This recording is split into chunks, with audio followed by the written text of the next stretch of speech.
Hey, and welcome to the Ambitious Bookkeeper podcast. I'm Serena Shoup, CPA, a mom of three, and I've been running a virtual bookkeeping business from my home since 2017.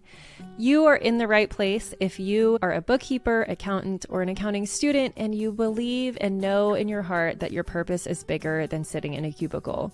If you're ready to learn some actionable tips and strategies for starting and growing your accounting business, then I hope you stick around.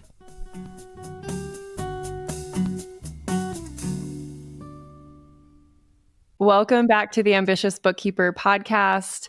I have a guest on here today, Nicole Ayub, the Wall Street girl next door. And the two of us met, I think we met on Threads, right?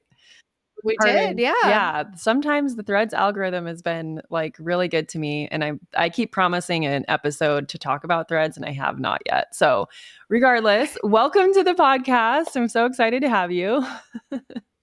Thank you. I'm really excited to be here. So you talk about personal finance, and I always feel like I need to bring that conversation into my audience for the bookkeepers and accountants that we have, which you wouldn't think that we need to talk about personal finance. Like, you think that we should know all of these things. And some of us, that's part of our shame, is like, we feel like we should know all of these things because we probably did learn it in college. But the fact of the matter is, it's like a very behavioral thing. So yeah, I'm really excited to dive into personal finance with you. Can you give us a background on you, like what you do and how you ended up here? Yeah, absolutely. And just to touch on, there is such a stigma around people who work around numbers or money that they should know about personal finance. I even noticed that people in finance don't know personal finance because it's something that's so specific. And there is a lot of shame that people have around that. And so we can get into that. But yeah, I'm really excited to be here. I love talking about money and talking about personal finance and helping people think about money a little bit differently and taking a little bit of a different angle than traditional personal finance too. So about me, I live in New York City. Today actually is the anniversary of me moving to New York 8 years ago, which this is always, like a really just kind of like exciting emotional day for me that I've just kind of thought about my journey over the past 8 years. So I'm originally from San Diego and I started in the finance industry a long time ago, back in 2013. And I've been in wealth management ever since. And as soon as I got into the industry, I saw that there were gaps within the finance industry, that people that wealth management and finance only is geared towards people who already have money, and usually a lot of money. And so I always thought, well, what happens to everybody else? Like, who is helping those people and who is giving people the support and the resources that they need so that they can start accumulating assets?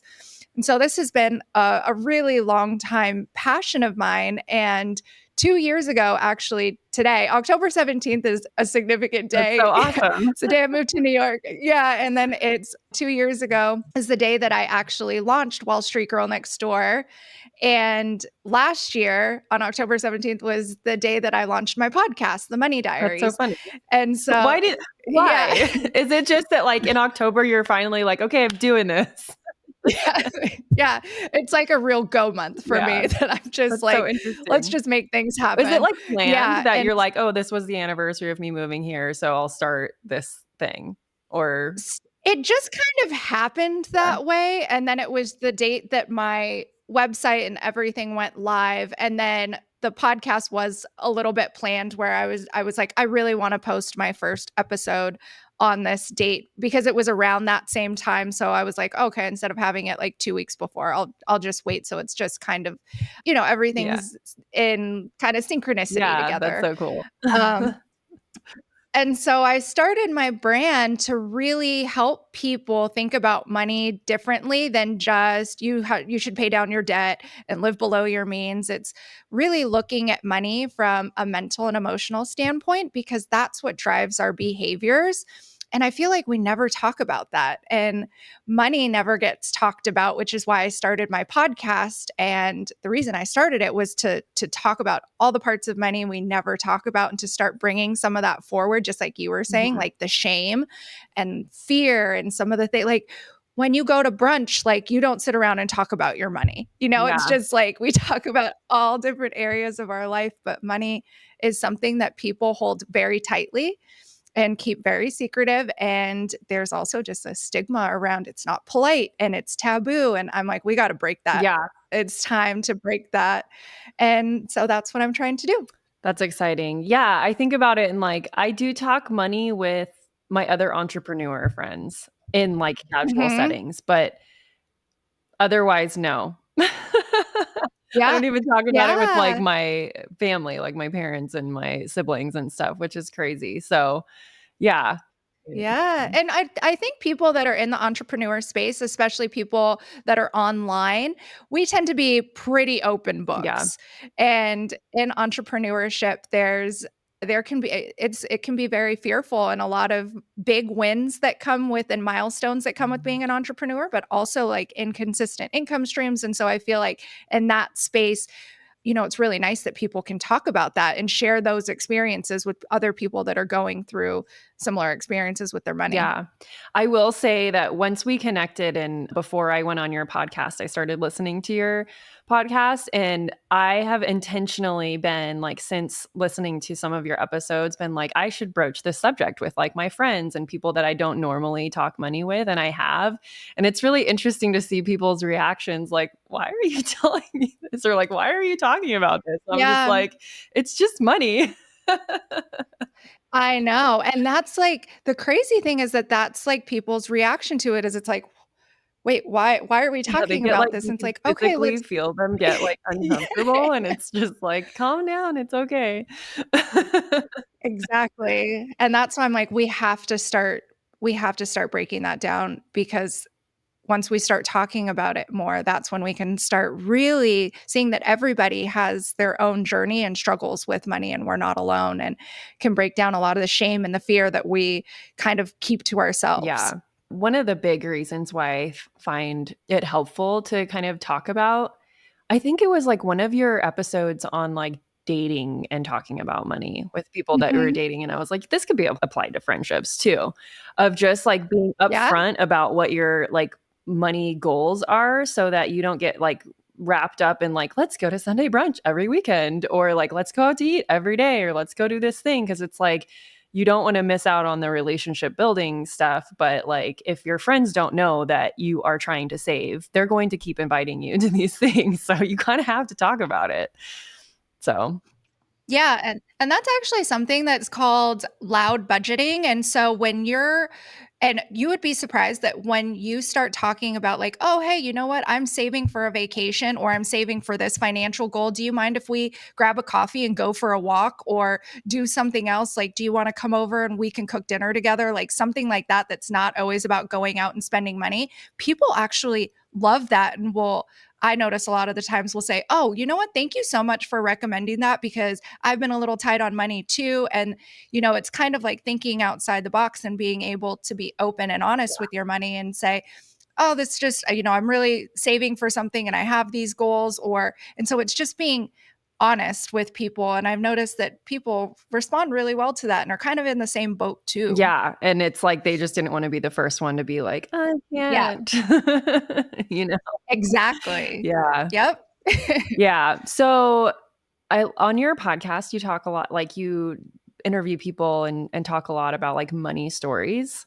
So can we I guess Mhm. probably start there because that's kind of where it all all begins. So when Yeah. you're talking about like a money story, like what do you mean by that? Yeah, so everybody has a money story. So it's how did you grow up with money? What were the beliefs that you grew up with around money? And then what has been your journey? And so it's usually here's how my family related to money. These are the beliefs that I grew up with. Or it can be also from other significant people like past relationships or, any type of close relationship where you kind of get these habits and behaviors which stay with us whether if we realize it or not, they stay with us. And that creates our money story. And most of the time, our money story is created in childhood. And then we all go through our journey with money.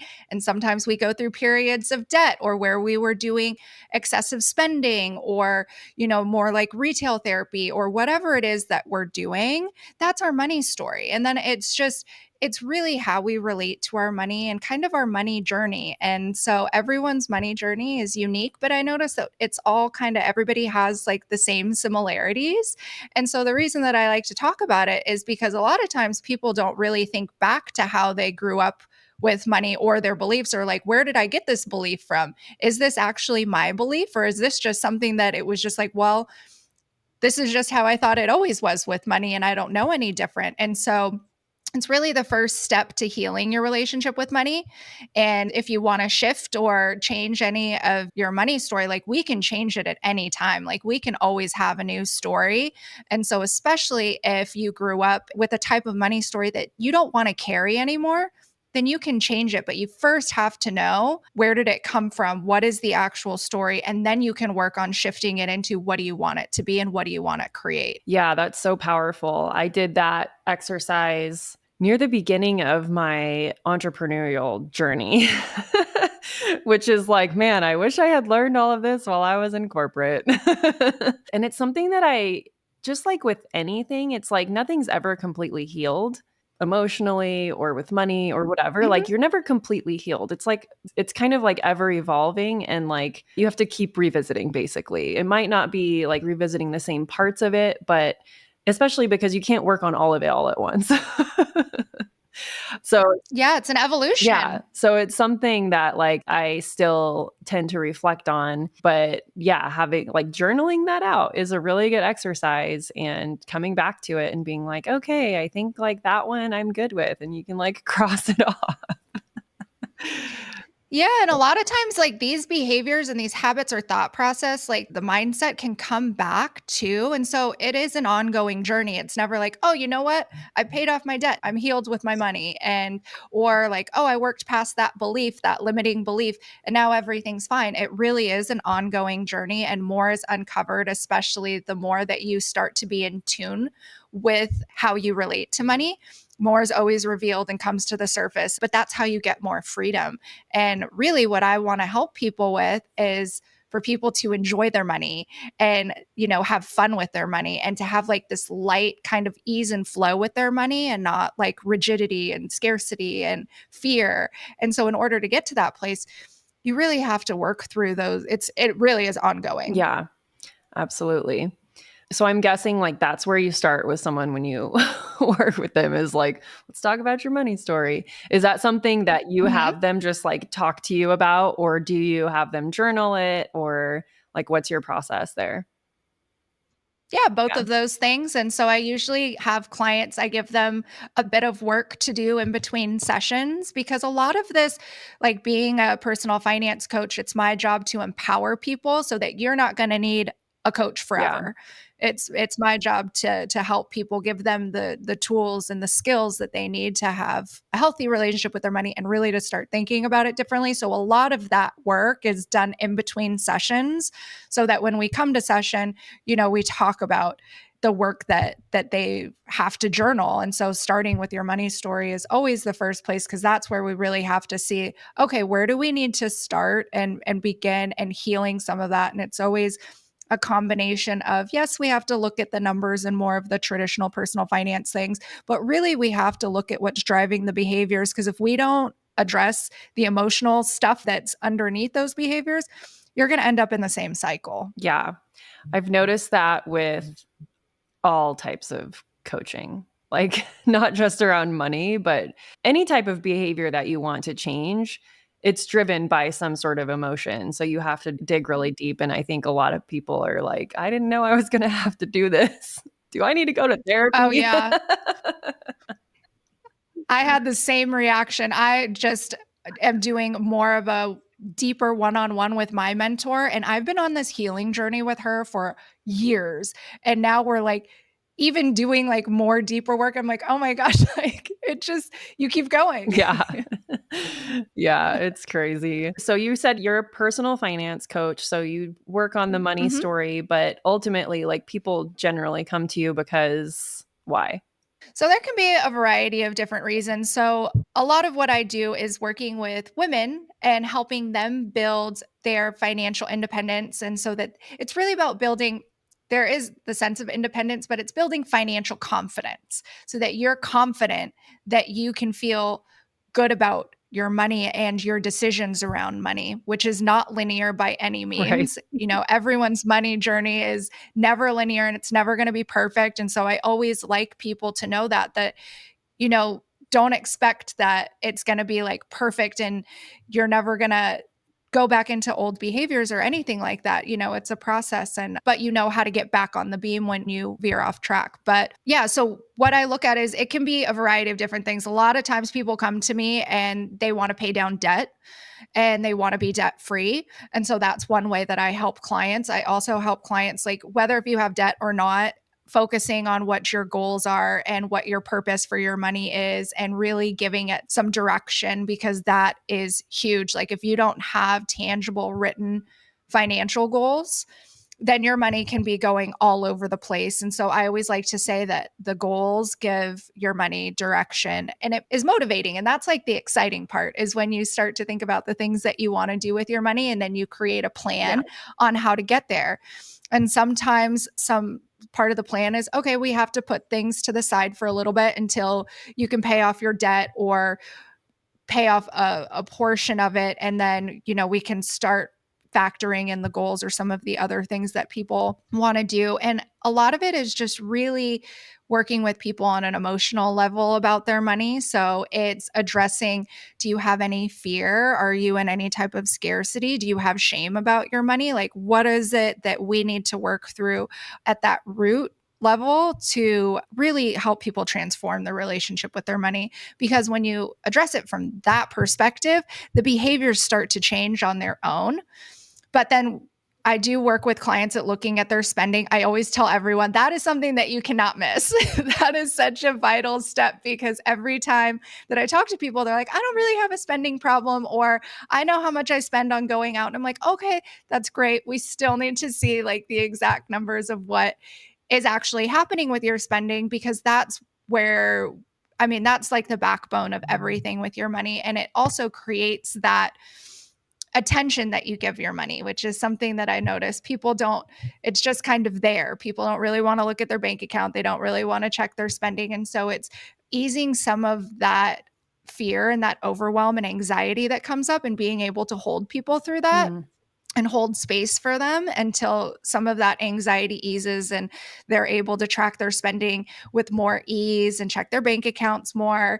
And then we're really able to see, okay, what do we need to do in order to get you to the place that you want to be with your money? And like I said, I want everybody to really like enjoy their money and to just feel like excitement from it. And that doesn't necessarily come with more money. That comes Right. from how you relate to your money. And people, are kind of like, oh, yeah, but more money would never hurt. And I'm like, yeah, of course, but it's never going to be enough if you don't address the emotional part first. And so that's really how I work with clients Yeah. and what I help people with. That's awesome. And that's a really good point to make too, is that like how you feel about money when you have $10 in your bank account versus 100,000, it goes across the board. Yeah. You know what I mean? Like if you feel weird about money when you don't have very much of it, then you're probably still going to feel that same way when you have a lot of it, because like your spending is just going to increase with it. And so it's like at the end of the day, you're still going to end up with like the same amount and the same feelings. Yeah. Absolutely. And I see this because I work in wealth management at my day job, and I absolutely see it's a fundamental problem. And so I see people overspend, one, people who have like 7, 8 figures, like you can still overspend. There's just more zeros. And fear and scarcity can still be so prevalent. And you would think, like, oh, if I had X amount of dollars in my bank account, I wouldn't have any fear. But you would be very surprised. And sometimes fear and scarcity can be very sneaky, and it can be, well, I don't want to lose it, and what if I, so it's really addressing things on a fundamental emotional level, because more money does not fix that. Yeah, absolutely. So let's talk about kind of what we were talking about at the top of the episode, the shame Mhm. that comes with being in the finance profession and not Yeah. having a grasp maybe on your own personal finance, or feeling like, for our listeners, we have a lot of clients who, the more that I dive into my own personal finance and my personal relationship with money and learning about investing and stuff, I feel like I've become a way better advisor for my clients too, because that's where it all starts with personal finance. Like, especially for entrepreneurs, like, we have control of our Yeah. livelihood. So yeah, what are some of the things that you've seen, I guess, and ways that people can change their outlook with their own personal finance, even regardless of the shame? Yeah, absolutely. And so, shame, just to talk on that and how it relates to money, is when you carry shame, it's a feeling that is about you. So that's the difference between shame and guilt. Is shame is I am bad with money. Guilt is I did something bad with money. I will try better next time. Shame is more of like I carry this with me, and there is a lot of stigma around people who work in any type of industry related to money, that people should just know what to do with their money.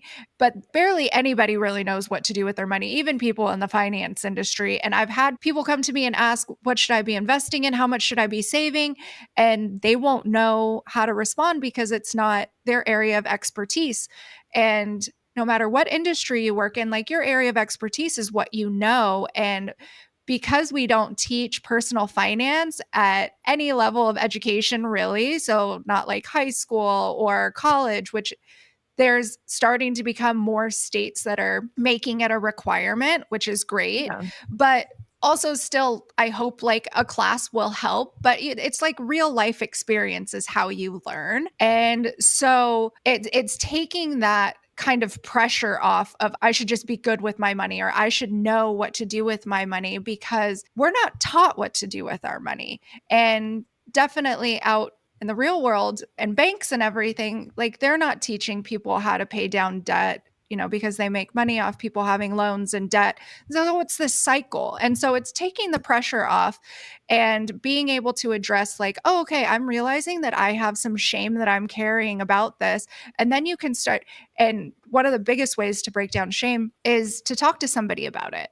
And, like you were saying, it's not something that gets talked about so much like around brunch, but when you start opening the conversation, even if you have one person that you can start to talk to about your money and say, especially because you're with other bookkeepers, and you can start to open up the conversation with other people and talk about it and realize that other people are experiencing that shame too. But really, what you can do is start to educate yourself and start to, find educational resources that you trust. There's a lot of information out there, and sometimes most of the time, actually, I don't agree with information that's being spread out there. And I'm like, oh my gosh. Yeah. But, sometimes I'm like, well, I hope that somebody gets like a message that they need to hear that can help them. But just, find educational resources on things that can help you, and really just start to pay attention to your money. That's always the first place to start, is really take time to sit down and, like you said, journal. Journaling is such a powerful tool for me, and it is something I have my clients do. But one of the exercises that I love is write a letter to money, like dear money, as if you were writing it to a person, and say everything that you need to say. And I, like, the first time I did this exercise, I realized I was really angry at money. And I was like, whoa, I didn't realize I was carrying this anger. And I was like, okay. So it was like very eye opening for me. And I do that exercise pretty frequently to always check in with where I am. But it's just a good exercise to see where you are and to kind of just let things flow out and see what comes out. But it's really starting to get in tune and pay attention to what makes you anxious, what brings up fear, what brings up shame. Maybe it's paying your bills, or when you have to, pay for a medical, but like, start paying attention to how you're feeling with your money really on a daily basis. And this is going to take some intention in the beginning, because we're just not used to thinking about how we're feeling about our money. So it takes some intention in the beginning, and then it becomes second nature. But to really start paying attention to, oh, you know what? When I'm scrolling on Amazon and buying things kind of frivolously, that doesn't really feel good to me. That creates some anxiety. And so it's really starting to pay attention to how you're feeling with your money in general, and also good things, because sometimes it's not always the bad things. Like, what are the things that make you feel good about your money? And maybe it can be opening up my Roth IRA and seeing, the balance grow, or seeing how much I've saved so far this year. So, like, what are the good things? And pay attention to the good things. What are the things that don't make you feel so good? And then that's where you're going to be able to tell where there's going to be some work that needs to be done. Awesome. Yeah, I don't think I've heard of that exercise. I'm gonna try it. Yeah. Yeah, and it's a good Yeah. It's a thing great to, like, exercise. do frequently because your feelings toward the Mhm. money can change for sure. Yes. Yeah, I love that, and so anyone listening, I encourage you to go do that journaling exercise, and then next time you're at Mhm. brunch with your friends, talk about money. Yeah, and you can just bring it up casually, you don't have to say like, "Oh, hey, what's your debt situation right now?" Right. Like, but you can start bringing things up like very slowly and see, like I said, if you can find people, like one or two friends that you feel can hold space for you and can hold that, have that conversation. Other people are also looking to talk about money. And most of the time when I start talking about money and opening up the conversation, people are like, "Oh, wow, that felt really good to talk about it." Even like somebody was just like, "It's so much fun to talk about it." I'm like, "I know." It's just, you can ease into it and just kind of find the people that can hold that space for you. And everybody might not be able to, and that's okay. Yeah, that's a good point. That is a very good point. Okay, so back to the shame thing. That Mhm. is when you were talking, it sounds like you've read some Brené Brown. Oh yeah. I love her. And that's where I first got familiar with the shame thing, but I can't remember what book it was, or maybe it was a talk that I heard of hers. But one of the other things too is like shame is like one of the lowest of the low vibrations. It's like kind of down there with like depression. And so when you think Mhm. of it that way, it's like that is not the energy that one, I want to have around money, but two, that is definitely not the energy that's going to bring more money in.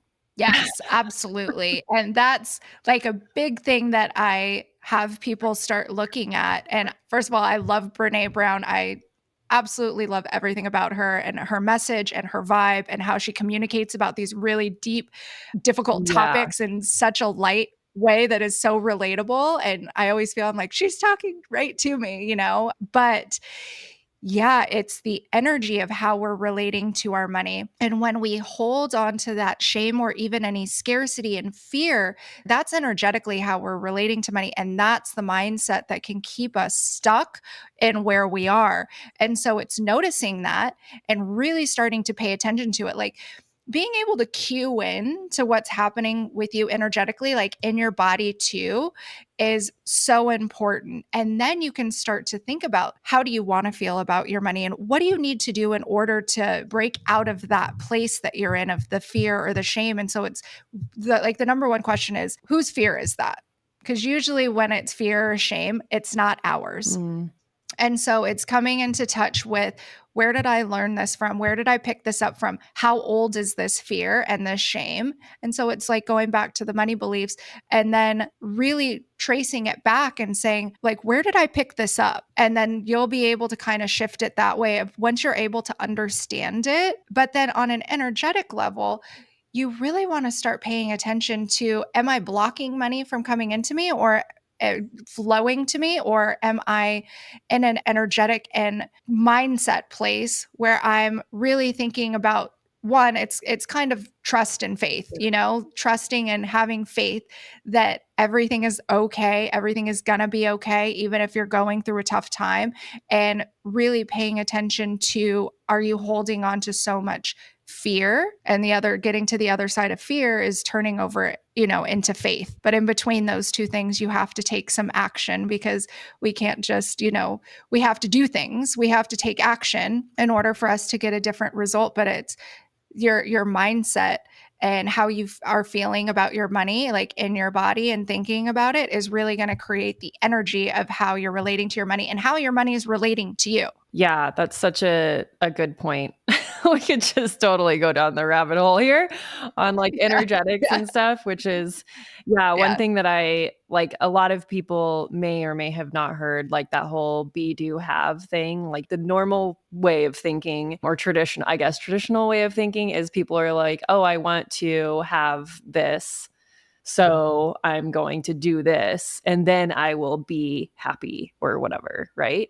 But we actually have to shift our state to be Mhm. already what we want over here. And then we take the action, do the thing, and then we have the thing. So it's like, yeah, if anyone hasn't heard that yet, and this is brand new, there's lots of other people that talk about it way more like put together than I do. I listen to that kind of stuff a lot, but yeah, that's one thing that yeah, you want to shift your internal state and like your actual like feelings that you have in your body about stuff before things will actually change, which was just like a huge eye opener to me because I always like I went through life thinking that I just was in general a less happy person. Like people have their baselines, right? And I just felt like mine was so much lower than most everybody else. I was like, why can't I be that happy? and I get it. and I've had to do a lot of work around that and there's still some days where I'm like, Mhm. and it's Yeah. not necessarily like the toxic positivity stuff that I'm talking about either. Like it's okay to feel Right. shitty. Oh, I But mean, we're human. yeah, Even, no matter how much healing you've done or meditation or whatever it is that you do, we're human. yeah. Yeah. Okay. So if someone, first of all, where's the best place for somebody to connect with you? And then I have Mhm. another question. Okay. So I'm on Instagram at Wall Street Girl Next Door and also on TikTok. And you can find my podcast, The Money Diaries, on Spotify and Apple. And those are the best ways to get in touch with me. And I am launching some new programs at the beginning of the year. So I'm going to be starting a monthly money healing circle. So just like we were talking about, giving people a safe space to come talk about their money. And every month is going to have a different theme. And it's going to be a group Zoom call. I'm going to keep it very small and intimate. And then there's going to be just like some journal prompts, and it'll come with a one on one session with me too. And so it's really just about I want people to have a safe space to come to talk about their money with other people who also want that. And so I'm really excited about that. And I work with people one on one. And so, yeah, if you want to, it's really anybody who is ready to transform and heal their relationship with their money. Somebody who wants to have a different relationship with their money and wants to make some changes in their life, that they need somebody to help guide them. And I just know that it is so helpful to have support Yeah. with staying accountable, but also like through the hard things. Sometimes it's not easy. And so having support can make all the difference to get you to where you want to be and to have the relationship with your money that you want and to reach your financial goals. Whatever it is that you want, if it's whether it's paying off debt, saving for your first home, taking a vacation, any of the things that you want to do, having somebody there to help guide you on how to get there. Awesome. When you work with people one on one, do you broach the investments subject? Do you give a little bit of guidance on like what they should be doing with their money or what's the level there? Because I know there's regulations. Yeah. I don't. I keep the two very separate because I work at a bank. And so anything investment, if anybody has any questions or anything about investments, I always tell them I have to talk to them through my work channel. Mhm.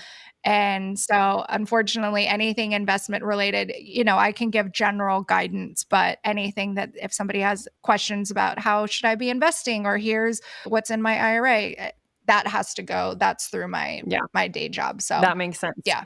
That's good to know. Okay. And then Yeah. my last question for you, since my audience Mhm. is bookkeepers and accountants, generally when I bring Yeah. on business owners that are not in our field, I like to ask them, what is one thing that, whether you have a bookkeeper or not, like what would be the biggest game changer if you had a bookkeeper for them to do when it comes to helping you manage your money Ooh. in your business? Well, I think that honestly, a bookkeeper goes very hand in hand with somebody who is helping you with your money. It's somebody who is seeing everything, like your expenses. And so I always feel like having somebody that you feel comfortable sharing that information with is always super helpful, and somebody that can explain to you maybe some things to do to make your spending or your business more efficient. That would be really helpful to me. And also like some things that I could do for maybe like taxes are not something that I know about, or like tax deductions. Like when I was studying for my CFP, the tax section was not how my brain operated. I found that out very Yeah. quickly. And so but what are some things that maybe tax efficient things that I can do in my business, like write-offs or things like that would be very helpful. Awesome. Well, thank you so Mhm. much. I really appreciate you taking the time to come on here. It's been fun swapping podcasts and getting to know Yeah. you. And yeah, so everyone make sure you connect with Nicole online and go listen to her podcast. It's really good. Thank you. And yeah, thank you so much. Thank you so much. It was a pleasure to be here. Talk to you soon. Thank you to everyone who helps make this podcast possible. Content and interviews are produced by me, Serena Shoup. Our intro and outro music is written and performed by my brother, Ian Gilliam. Editing is also by Ian using his awesome sound engineering skills along with Descript software. Hosting and publishing is by Buzzsprout. And you can check out the show notes for links to all of these amazing resources and resources mentioned in the episode. Be ambitious.